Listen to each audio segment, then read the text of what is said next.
morning! So guys, this is my second day using the first DERMA set. So as you can see here, I'm just showing it to you kung ano yung mga problema sa face ko, mga imperfections ko.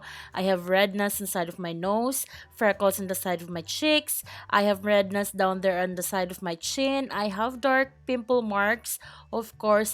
And then from the second day of using the fair skin, nagsisimula na mag-show up yung dry patches ko guys, as you can see it here.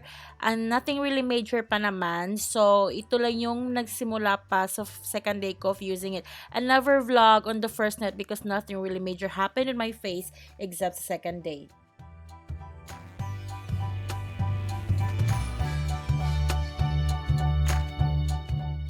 Here guys, I'm just going to show you my morning routine. Of course, I have to put my hair up for washing my face. And then, binasa ko yung mukha ko. Pagkatapos yan, gagamitin ko yung soap ng Fair Skin. And then, I just lather it into my hand. And kung ano yung man yung mabula, yun na yung gagamitin ko sa mukha ko. But I don't intend guys, and I don't recommend na you leave the soap into your skin for that long kasi it has this sting sensation. So, ayoko siyang mabigla yung skin ko, so I only leave it for a few seconds at saka nagbanlaw na ako ulit kasi baka masunog yung mukha ko, maghula yung mukha ko, mag-react siya guys. So just be very careful on that lang, and I'm going to show you my nighttime routine as well. I like using cold water guys in washing my face because I read it somewhere on the internet na maganda siya sa skin and it helps to minimize your pores as well if you have big pores. And besides guys, nakaka-ease siya ng pain sa sting sensation ng sabon na to. Kaya gusto kong gamitin yung malamig na tubig talaga.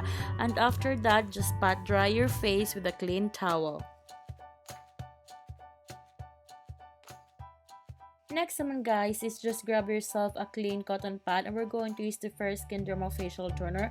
So just add a few drops on the cotton pad and then we're going to use an upward motion to apply it into our skin. And after the face guys, I just flip the cotton pad lang to the other side and I use that side to apply it to my neck and chin because that's very important. So just keep that in your mind para lang mag-even yung mukha natin sa leeg natin, okay?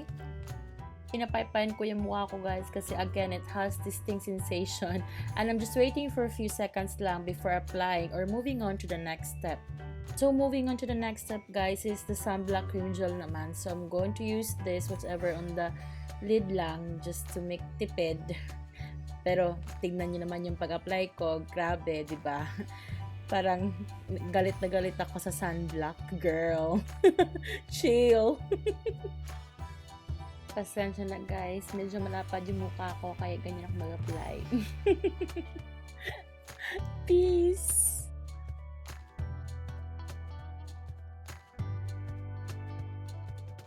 A little extra step na rin guys. Besides, ito naman yung morning routine ko. I just added a Vaseline on my lips kasi it's winter here. So, my lips tend to dried up. Kaya, yan yung ginagawa ko. So, yun ang yung face ko after applying the morning routine. And I don't know what I'm doing here, but forgive me na lang.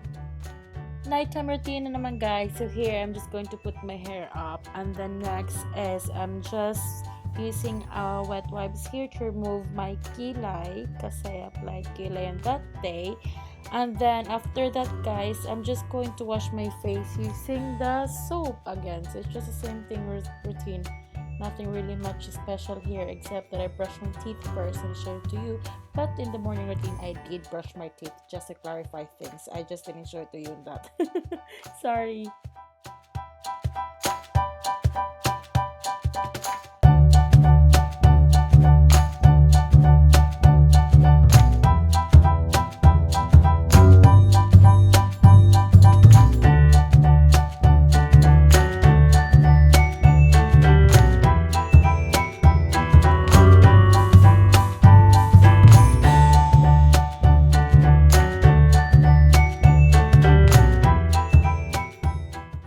After washing the face guys, you're going to apply the toner again. And I really like this packaging here guys, very well thought siya kasi it has an extra lid on the toner itself.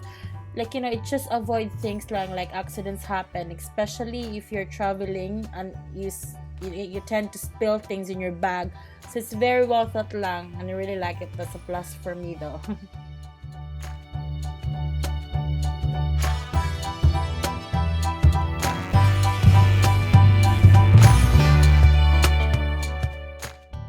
And the final step, guys, which is a brightening cream. So this is what it looks like, and it's a thick cream, guys. So makita nyo naman dito kung gaano naman ako kagalit sa mga cream products na to. Anyway, just apply it evenly into your face and your neckline just to make sure na lahat ng area nalagyan.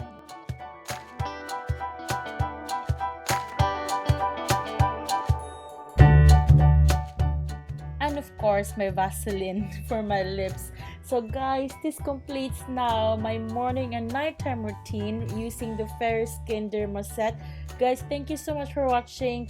And please don't forget to hit the subscribe button, like this video, and of course, hit the notification bell, guys, so you will get notified every time I upload a new one. And I'll keep updating you guys all throughout the first month of using it. So good night, guys. Thank you. Bye-bye.